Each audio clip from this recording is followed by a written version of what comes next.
What's up, everybody? Welcome to BioS3 Raw TV. Well, I figured I'd share this story with you, and I'm going to leave the names omitted from it because it really doesn't matter. But I recently had a client who kind of slipped up on their program a little bit.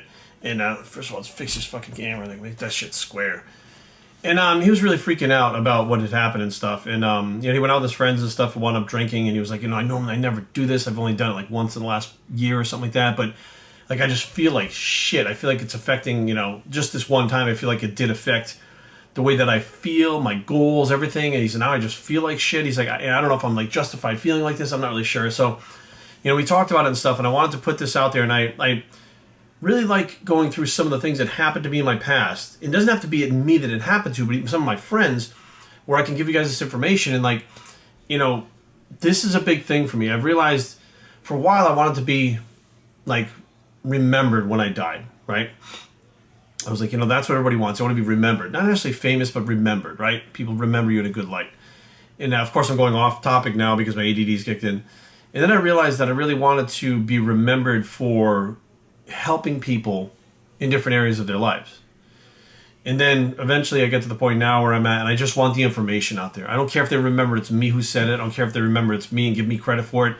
I just want the information out there. So that's why I like taking my experiences, giving them to you guys, my friends' experiences, which I was, I was there for it. So I actually took part in it, watched it take place, where I can give it to you guys, and that may be some kind of help for you guys. So I was trying to explain to this individual that discipline is like the biggest thing with this fitness thing. I mean, that's just all there is to it. Discipline and consistency are what's going to get you to your goal and put you above where you thought you could be, or above the other people that are chasing you, etc., above people that you wanted to compete with, stuff like that.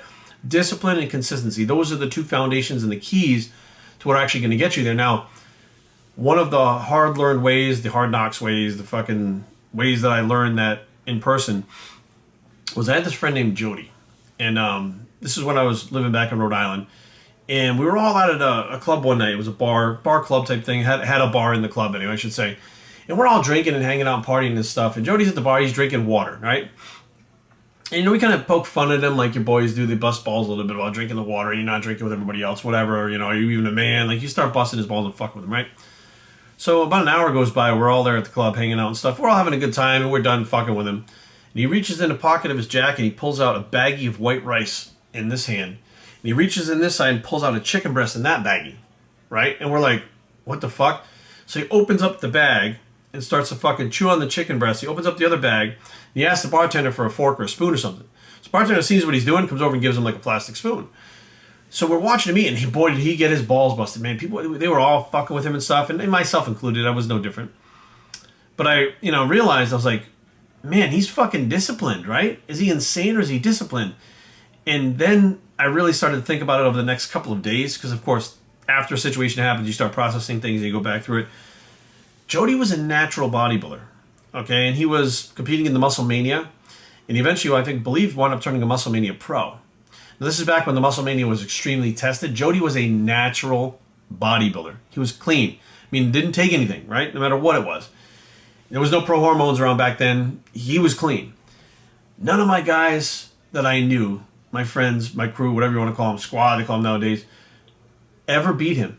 And they used drugs. They never fucking beat him in the show ever.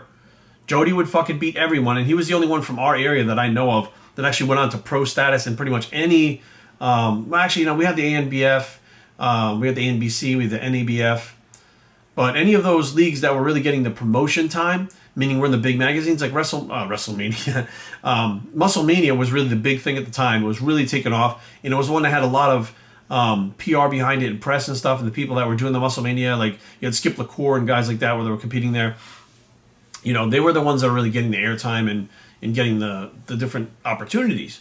Well, that's where Jody was at. Matter of fact, him and Stan McQuay used to battle it out, I believe, in the middleweight, because Jody was a light heavy eventually, which was over, I think it was about 190 pounds. But him and Stan used to go back and forth in the middleweight division. So here you have, somebody who is a pro bodybuilder, and I believe Stan has won pro bodybuilding shows in the IFBB, and our friend Jody, who none of our friends on drugs ever beat him. And why do you think Jody was able to do that?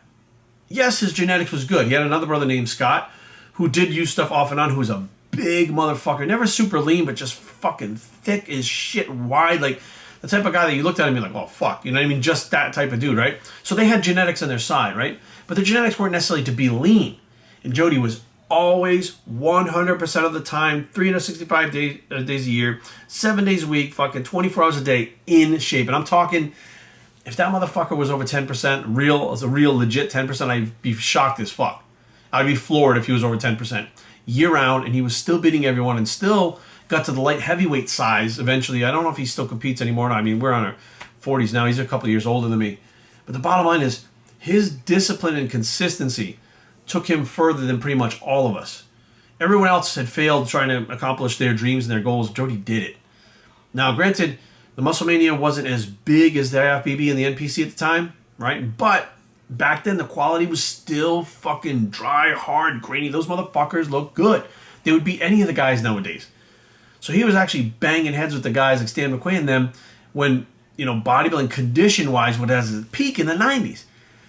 And consistency. So everybody made fun of him, and I remember thinking after that night that I had to step up my game, and I couldn't be out drinking all the time if I was going to accomplish anything that I wanted to accomplish, which at that time I was still competing in bodybuilding. I eventually went on to pro wrestling, which even with the pro wrestling, I drinking wasn't my thing. I went and started doing the drugs and stuff, the painkillers and stuff like that when I was pro wrestling because it helped with the pain. But bottom line was I really kind of used that experience as a learning lesson, that it was Jody teaching us the lesson. Now, I don't think anybody else really paid attention to it like that, like I did. But the bottom line is, guys, no matter what you do, whether it's like your work, bodybuilding, your relationships, where you make a fucking grow in a garden, consistency and discipline is the key. That is the key to all of it. Like, it's every aspect of life. Consistency more than discipline in some cases, but discipline and consistency. Knowing when to do what you have to do and when not to do what you're not supposed to do to accomplish your goals, and then consistently doing that again and again and again and again, and over again over time until you accomplish what you're trying to accomplish.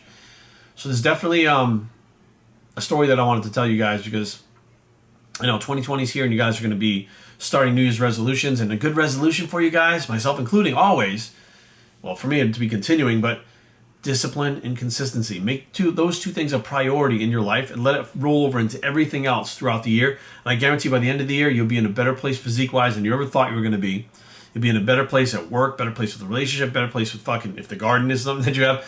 Consistency, and just keep pushing on and being disciplined. And I guarantee you will get further than you ever would have in any other way, shape, and form. BodybuildingTraining@gmail.com. Leave comments down below. But don't fight. BodybuildingTraining.com is a blog. It's a consistency bicep. And we are out.